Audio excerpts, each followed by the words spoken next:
Hello viewers and dear students, welcome back हमारी city coaching channel math with Shashi sir. दोबारा से आपका welcome है। तो आज हम लोग एक नए टॉपिक के साथ आपके सामने आए हैं और वो क्लास 10 से रिलेटेड है। चैप्टर 3 की ये बात है, जैक बोर्ड से रिलेटेड दो चर वाले रैखिक समीकरण युग्म। बेटा हम लोग क्लास 10th की अगर बात करें ना तो चैप्टर आप 3 देखोगे तो उसमें आपको रैखिक समीकरण मिलेंगे। तो रैखिक समीकरण होती क्या है? रैखिक समीकरण के लिए पहले तो आप फॉर्म समझना होगा। सपोज करिए कि आपको समीकरण की बात कर रहा है तो समीकरण रैखिक समीकरण क्या होता है वो आप ध्यान देंगे। इस तरह का फॉर्म होता है, एक उसमें आपको वेरिएबल रहेगा x का, यानी कि चर x रहेंगे और एक रहेंगे y। आप ध्यान से देंगे इसमें रैखिक क्यों बोलेंगे। रैखिक का मतलब होता है पावर घात, जो वेरिएबल है जो चर राशि है उसकी पावर, तो उसकी पावर को चेक करना है। आप देख पाएंगे कि इस वाले कंटेंट में हमारे पास x में x का पावर क्या है 1 है, by में y का पावर क्या है 1 है। तो मैं ये बोलूंगा कि ये जो है ना समीकरण है दो चर का। दो चर क्यों है?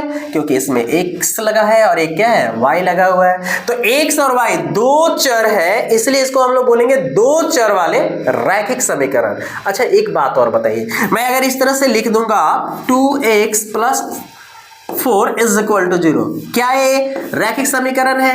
बिल्कुल रैखिक समीकरण है। इसमें चर की भी राशि बात करेंगे तो x है, इसको हम लोग कौन सा समीकरण बोलेंगे? एक चर वाला रैखिक समीकरण। अगर वेरिएबल की बात करें, वेरिएबल का मतलब क्या होता है? चर। वेरिएबल का मतलब क्या होता है? चर। चर जो होती है ना, जिसको हम लोग बोलते हैं परिवर्तनशील राशि। परिवर्तनशील राशि जो होती है यानी कि बदलने वाली राशि। आपको ये बताया कि ये 2x जो वैल्यू मैंने बताया, मैंने 3y की बात अगर करूंगा, मैं अगर बात करूंगा 4x की बात करूंगा, तो ये जो है ना फिक्स वैल्यू नहीं रहती है। जैसे जैसे हम वैल्यू चेंज करेंगे x का, ये 2x की वैल्यू बदलती है। जैसे जैसे हम इसमें x की वैल्यू चेंज करेंगे 4x की वैल्यू बदलती है, y की वैल्यू चेंज करेंगे 3y की वैल्यू बदलती है। तो ये ऐसी आपकी क्वांटिटी हो गई जिसको हम लोग बोलते हैं नॉट फिक्स, यानी कि ये परिवर्तनशील है, यानी कि ये चर वाली है। तो आप ये नोटिस करेंगे कि दिया गया समीकरण में चर कितना है। चर अगर एक है तो एक चर वाला बोलेंगे, चर अगर दो है तो दो चर वाला बात करेंगे हम लोग। तो आप नोटिस कीजिए कि दो चर वाला में क्या होगा। दो चर वाला में जनरली हमको मिलते हैं x और एक मिलते हैं y। जैसा कि टॉपिक्स में आप देख पा रहे होंगे दो चर होनी चाहिए। चलिए हम समझ गए कि चर क्या है। तो दो चर का मीनिंग ये हो गया कि उसमें दो चर वाले होंगे, या तो एक्स वाई लगा होगा, या तो वाई जेड लगा होगा, या तो एक्स जेड लगा होगा। जनरली हम लोग एक्स वाई जेड के रूप में चर को यहाँ पे इंडिकेट करते हैं 10th क्लास में। तो दो चर आपको रहेंगे, रैखिक समीकरण रहेंगे। रैखिक का मतलब क्या हो गया? जिस समीकरण की पावर यानी कि घात देखेंगे तो वो एक होता है। अगर हम आपसे चर्चा करना चाहे, सपोज कीजिए कि आपको 2x माइनस 3y बात करेंगे बराबर, अगर हम लोग देखें 4, क्या यह समीकरण है? बिल्कुल है। इसकी पावर कितनी है? इसकी पावर कितनी है? तो पावर आप देख पा रहे हैं इसका 1 है, इसका भी पावर कितना है? 1 है। तो इसको बोलेंगे पावर कितना है? 1 है, यानी घात जिसको हम लोग बोलते हैं घात कितनी है इसकी? तो घात 1 है। तो इसको हम लोग बोलेंगे एक घात वाला समीकरण, यानी कि एक घात वाला रैखिक समीकरण। क्यों? क्योंकि पावर 1 है। बात समझ में आ रही है? बेटा बहुत कंफ्यूजन होता है, सर रैखिक किसको बोलेंगे, द्विघात किसको बोलेंगे, त्रिघात किसको बोलेंगे? तो सिंपल सा बात है, रैखिक का मतलब पावर 1, द्विघात का मतलब पावर 2, त्रिघात का मतलब पावर 3। सिंपल सी बात है। तो चलिए हम लोग चलते हैं क्वेश्चन को आगे की और हम लोग और इसको समझने। तो आपके जैसे टॉपिक्स है दो चर वाले होने चाहिए और प्लस में रैखिक भी होना चाहिए। मैंने दोनों चीज बता दिया। रैखिक क्या होता है? दो चर वाले, यानी कि दो चर लगा होगा। और युग्म नोटिस करेंगे, यहाँ पे नया चीज आ रहा है, युग्म। युग्म का मतलब क्या होता है? युग्म का मतलब होता है जोड़ा। कोई भी दो चीज अगर हम ले लेंगे तो उसको हम लोग युग्म बोलते हैं। युग्म यानी कि दो चर तो है, प्लस में दो समीकरण आएगा। बहुत अच्छा, दो चर भी नोटिस करना है और प्लस में आपको समीकरण कितने रहेंगे? तो समीकरण आपको रहेंगे दो, उसको हम लोग बोलेंगे युग्म। तो आप ये समझ पा रहे होंगे कि मैं क्या बोलना चाह रहा हूं। मैं ये बोलना चाह रहा हूं कि एक तो रैखिक समीकरण भी होगी, बिल्कुल, एक होगा आपका दो चर भी और एक आपका होगा दो समीकरण। अगर ऐसा कोई क्वेश्चन बनता है तो फिर हम उसको बोलेंगे दो चर वाले रैखिक समीकरण युग्म। आप देखिए जैसे यहाँ एग्जांपल है, दो रैखिक समीकरण युग्म का फॉर्म प्राय यही होती है।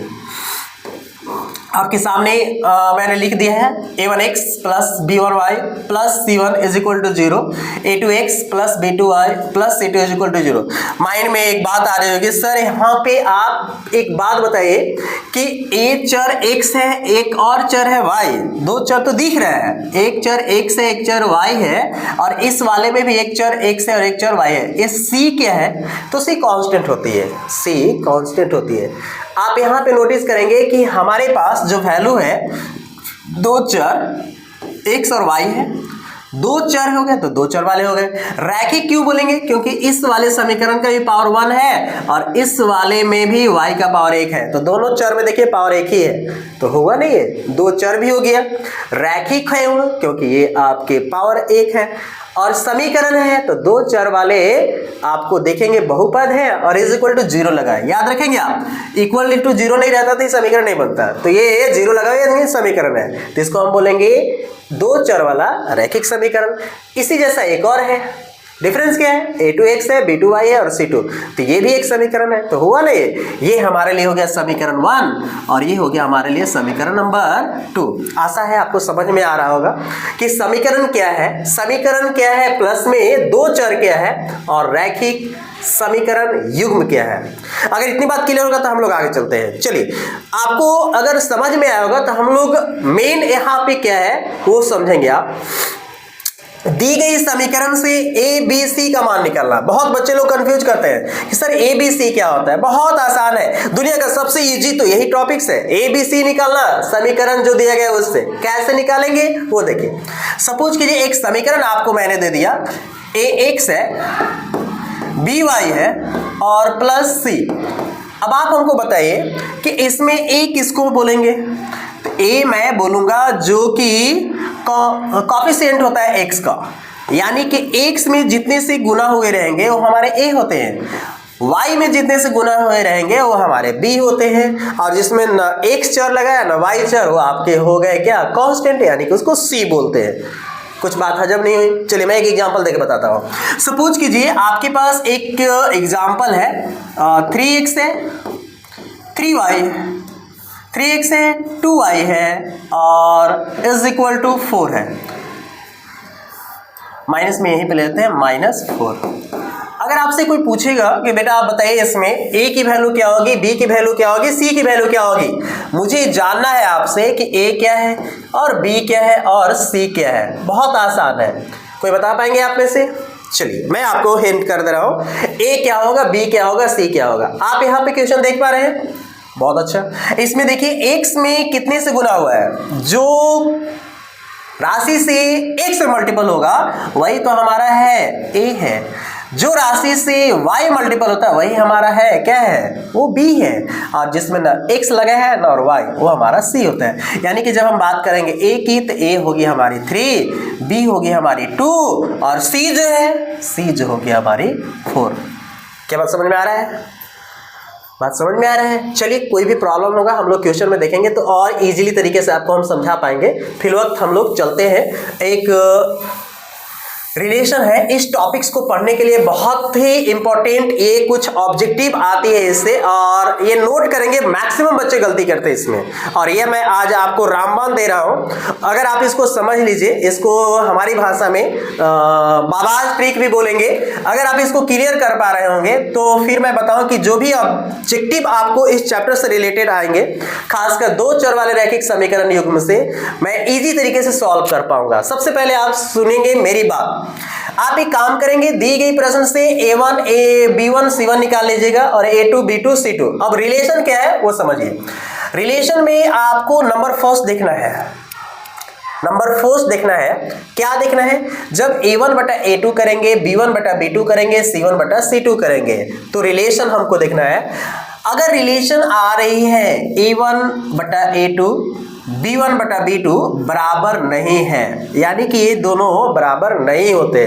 जब A1 बटा A2 बराबर नहीं होता है B1 बटा B2 का, तो याद रखें दी गई जो रेखा होगी वो रेखाएं क्या होगी, प्रतिच्छेद करेंगी, वो रेखाएं प्रतिच्छेद करेंगी और उनका जब हल की बात करेंगे तो हल क्या होगा, केवल एक होगा। क्या होगा, केवल एक होगा। याद रखेंगे कौन रेखाएं प्रतिच्छेद करती है, तो कंडीशन ये होगा A1 बटा A2 बराबर नहीं है B1 बटा B2 का।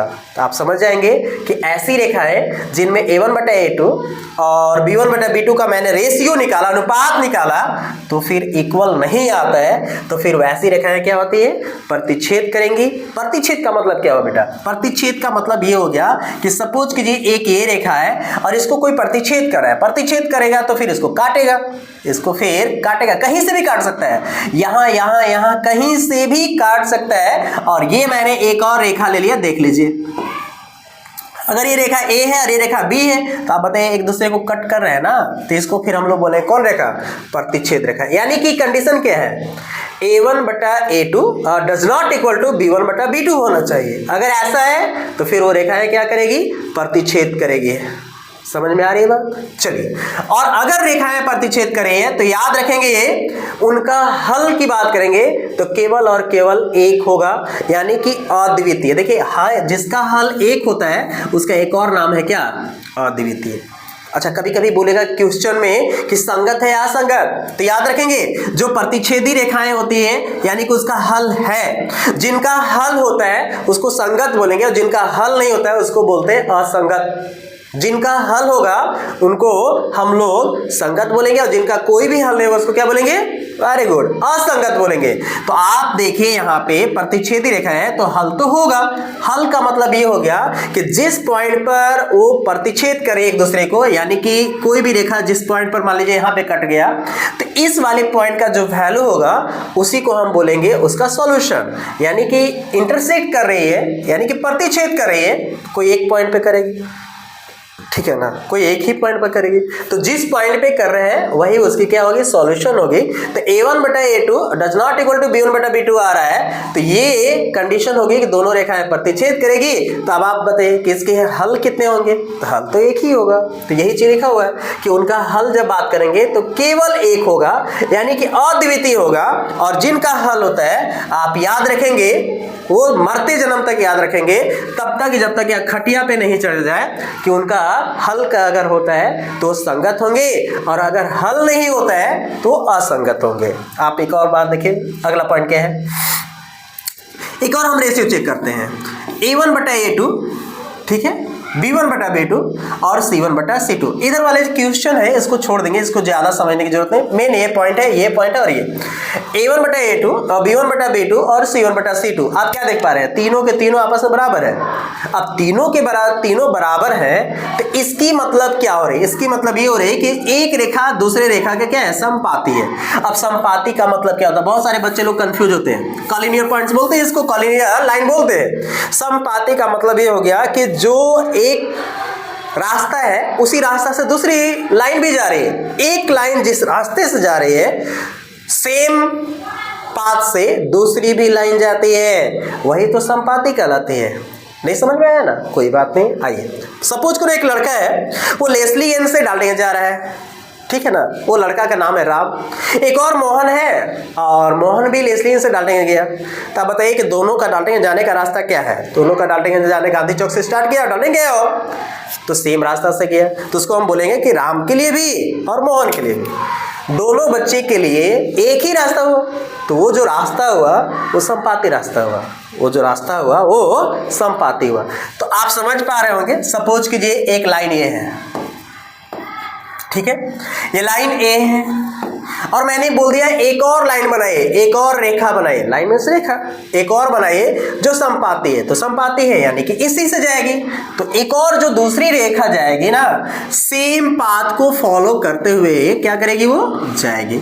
अगर ऐसा होता है तो इसी को हम लोग क्या बोलते हैं, समपाती। क्या बोलते हैं, समपाती। अच्छा आप एक बात समझ पा रहे होंगे, जब रेखा एक बिंदु पर काटते हैं, जब दो रेखाएं एक बिंदु पर कटेगी तो हल क्या बताए थे, एक। और ऐसी रेखाएं जो इसको उसी पाथ से जा रही है, बताए आप देख सकते हैं, ठीक है ना।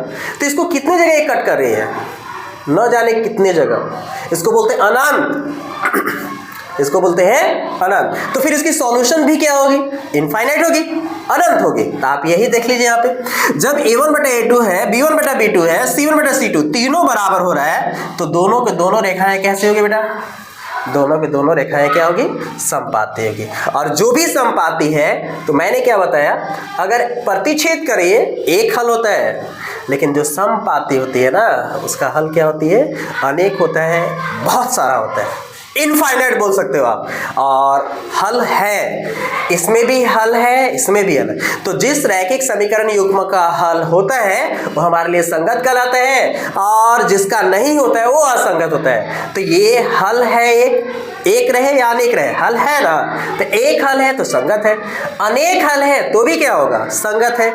अब एक और कंडीशन समझिए आप, लुक एट दिस।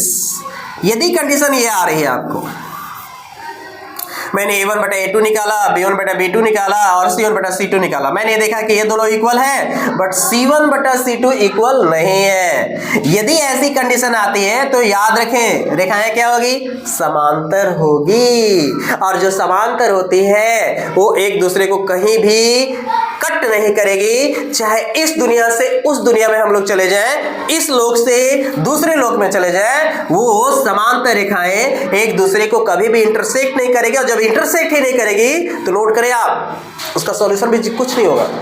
इंटरसेक्ट करेगी तभी तो सॉल्यूशन होगा। इसमें इंटरसेक्ट एक पॉइंट पे हो रहा था तो हल किए तो एक हुआ, इसमें इंटरसेक्ट की बात कही है संपाती वाले में तो बहुत सारी जगह मिल गए हमें, ये वाली की बात कर रहे थे।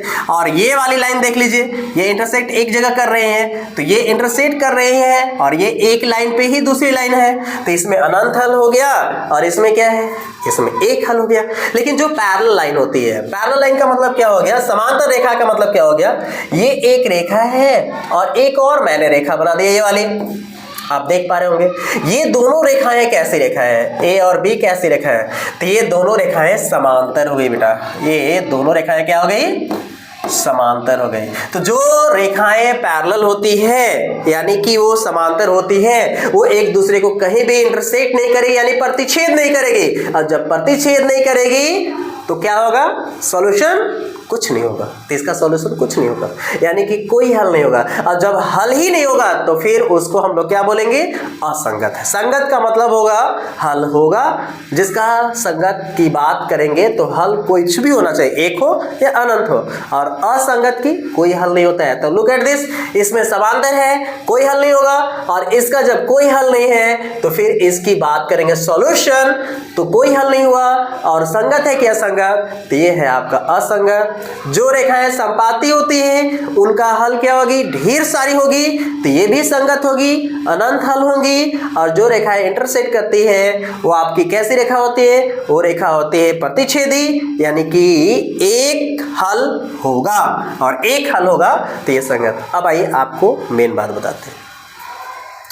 बहुत बार क्वेश्चन ये बोलता है कि दिए गए समीकरण में कौन संगत है और कौन असंगत है। तो आपको इसको ज्ञात करने के लिए कहीं दूसरी जगह जाने की जरूरत नहीं, यही है, आप चेक कर लीजिए ना, ये वाली चेक कीजिए। इस तरह का क्वेश्चन बनाने के लिए आपको जरूरत करना ही है। a1 बटा a2 चेक कीजिए, b1 बटा b2 को बना देख लीजिए, क्या ये कट कर रही है, एक दूसरे को बराबर नहीं आ रही है, बराबर नहीं आएगी तो हमारी क्या होगी, वो प्रतिच्छेदी रेखाएं होगी, ठीक है ना।